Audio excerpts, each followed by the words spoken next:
Hi guys! Good morning sa inyong lahat, and today naka-receive ako ng magagandang balita. Sa tagal-tagal ko ding inaantay, at least kahit papano ngayon nalinawan ko na at gusto ko ding ma-share sa inyo kasi ang dami kong nare-receive ng mga ganito ding klase ng tanong about do sa mga nag-apply na ng permanent residence nila. And then nag-apply na rin sila ng bridging open work permit kasi nga na-expired yung kanilang working permit and wala pa ring result yung kanilang application sa kanilang permanent residence. So di po ba malinaw na nakalagay doon, pag naka-receive ka na ng letter, ng acknowledgement of receipt, ng pre-arrival, ng eligibility letter, you don't need to apply for a new work permit, instead apply for a bridging open work permit. Pero gaya nga ng madalas ko sinasabi, mas safe pa rin yung naka-apply kayo ng permanent residence pero mahaba pa yung inyong working permit para kapag nag-aantay kayo ng inyong application, mahaba-haba pa yung status nyo dito sa Canada. So, gaya nga nung madalas na katanungan nung karamihan po dito, ito babasahin ko sa inyo, ilalagay ko dito sa screen para may idea po yung karamihan. So, ang bridging open work permit po, for permanent residence applicants, a bridging open work permit, BOWP, lets you keep working while you wait for the result of your permanent residence application. Ito po yung mga eligible. You may eligible if you applied to the one of the permanent residence program below. Yung permanent residence using express entry, provincial nominee, Quebec skilled workers, home child care providers, caring for children class or caring for people with high medical need class, and agri-food pilot. And nakalagay nga din po dito nung nag-apply po ako ng bridging open work permit, 24 hours lang po para do sa mga nagtatanong. 24 hours nung nag-apply po ako is August 11. And then overnight lang naka-receive ako ng letter. Ito po yung letter na na-receive ko. Dear Ferdinand Gaila Sorbano, this confirms that your application has been received by Immigration, Refugees and Citizenship Canada noong August 11. Kasi po, ang aming working permit is may expire na ng September. So, nag-advance na ako ng application. So, August, September, 1 month na lang nag-apply po kami ng bridging open work permit. And then, ito nga po yung letter na na-receive ko. This confirms that your application has been received by Immigration, Refugees and Citizenship Canada, IRCC, on August 11. Please attach this letter to your present work permit number as proof that you are authorized to continue working under the same condition as your original work permit until February 7, 2025 or until a decision is made on your application, whichever is first. You must continue to respect all employers' occupation and location condition and restriction listed on your present work permit until a decision is made on your application. So dito maraming nalilito. Kasi yung mga kasabayan ko at yung mga ibang mga kaka-apply pa lang ng bridging open work permit, nagtataka po sila, Sir, kung babasahin po natin, 6 months po yung ibinigay. So, 180 days. So, paano po yun? Pag lumagpas na po sa 180 days at wala pa rin po kaming nare-receive na update sa aming application ng bridging open work permit, makakapagtrabaho pa po ba kami? So, kung uunawain po natin dito, nakalagay po sa akin is until February 7 or until the decision is made on your application. So, nilinaw ko na po yan sa iba't ibang mga konsultant na kakilala natin. Sabi nga po nila, kahit lumagpas ka na sa February 7, wala pa ring decision, wala pa ring lumalabas na open work permit, you can still continue working. So, lumagpas na po ng ilang araw. So, almost 1 week na. February, February 13 na. Wala pa ring update. Hanggang sa naka-receive nga po ako ng letter from IRCC, Interim Work Authorization. February, nakalagay po dito. Dear client, ito po.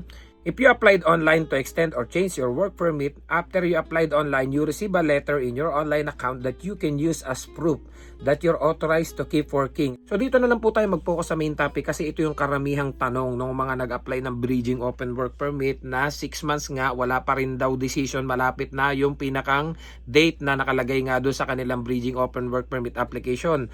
So nakalagay nga po dito, why there's an expiry date on your original letter and there's an additional 180 days in this letter. The date provided on your original letter was proposed based on Immigration, Refugees and Citizenship Canada, IRCC, current service standards for this type of applications. Although complex application can at times take longer to process, both letters provides dates to satisfy the concerns from employers and health insurance providers about your status and authorization to work in Canada.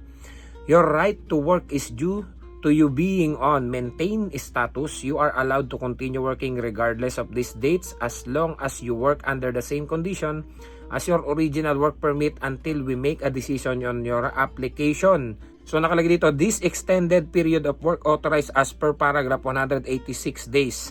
So meaning to say, yung aking pong application ng August 11 is inapprove po nila until February 7. So 180 days po yun. So nagantay ako ng 180 days. Ang ine-expect ko na lalabas alinman ang mauna, kung lumabas na yung ating permanent residence application or lumabas yung ating bridging open work permit. So open work permit na tayo. Kaya lang ang lumabas po dahil nga sa dami ng backlog, talagang ika nga ay natatagalan yung mga application.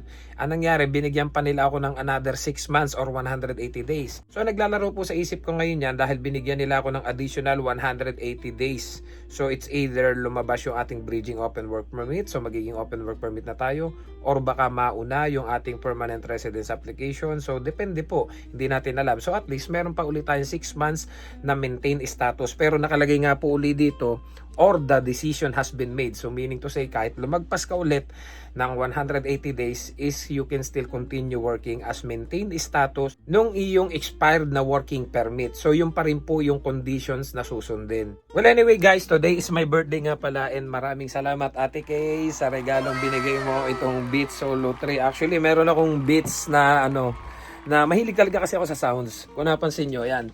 Meron din ako ditong Beats Studio 3. Paborito ko to. Kaya nga lang medyo sira na yung papalitin na yung pinakang foam niya kasi matagal ko na rin gamit. Sa Taiwan ko pa to nabili. Mahilig talaga ako sa sounds. Pasensya na kayo sa kwarto ko, medyo makalat. Kung napansin nyo, meron ako ditong meron ako ditong mga yan to. May gitara ako, mga speakers, yan. Mahilig ako talaga mag sound trip. Pasensya na kayo, medyo makalat. May mga Bluetooth speakers din ako. Gitara uli dito. And then may another gitara pa ako dito. Ayan. So mahilig talaga ako sa music. Wala lang talaga tayo nakaka-jamming dito, and then ito nga pala guys, apps ang ating bagong speaker. Welcome to the club. Dahil talagang mahilig ako, hindi ko lang matesting pa ngayon kasi nga may tulog pa. And then doon sa mga nagtatanong, sabi nga nung isang mga nababasa ko, sir, paano mangyari doon sa mga sinasabi nyo kasalaman nyo na umalis dito? So, ang dami na palang bakante dyan, baka pwede kami. Nagtanong na po kasi okay, boss. Tinanong na po namin si boss. Ngayon, ang ginawa niya, kinumpress niya yung mga tao, and then ini-reassign sa iba't ibang pwesto. So, totoo po, may dalawa na pong umalis na Mexican. Hindi ko lang po alam, tinanong po namin kung kailangan ba niya uli ng tao, kung mag-hire pa ba. Wala naman siya sinasabi dahil nga, sabi ko nga po sa inyo, nasa sitwasyon kami ngayon na parang magbi-meeting pa sila with the bank sa March. So hindi ko alam kung kakailanganin niya uli ng panibagong tao, kung mag-hire ba ulit. So hindi natin alam. Kasi alam niyo naman po, dahil nung mga dati, pag kailangan namin ng tao dito, nag-update po ako dito sa page natin, nag-update po ako dito sa channel natin. At sinasabi ko sa inyo na hiring kami, kailangan namin ng tao. Pero ngayon po talaga, wala. Ang ginawa po niya, kinompress yung mga tao at yung mga nabakanting position, ang nangyayari, ang nagpapakain na muna yung mga anak ni boss, yung dalawang anak ni boss na Canadian. And then yung dating nagdadrive ng pakain, ang inilagay sa amin sa milking. So ito, pakita ko sa inyo ngayon guys.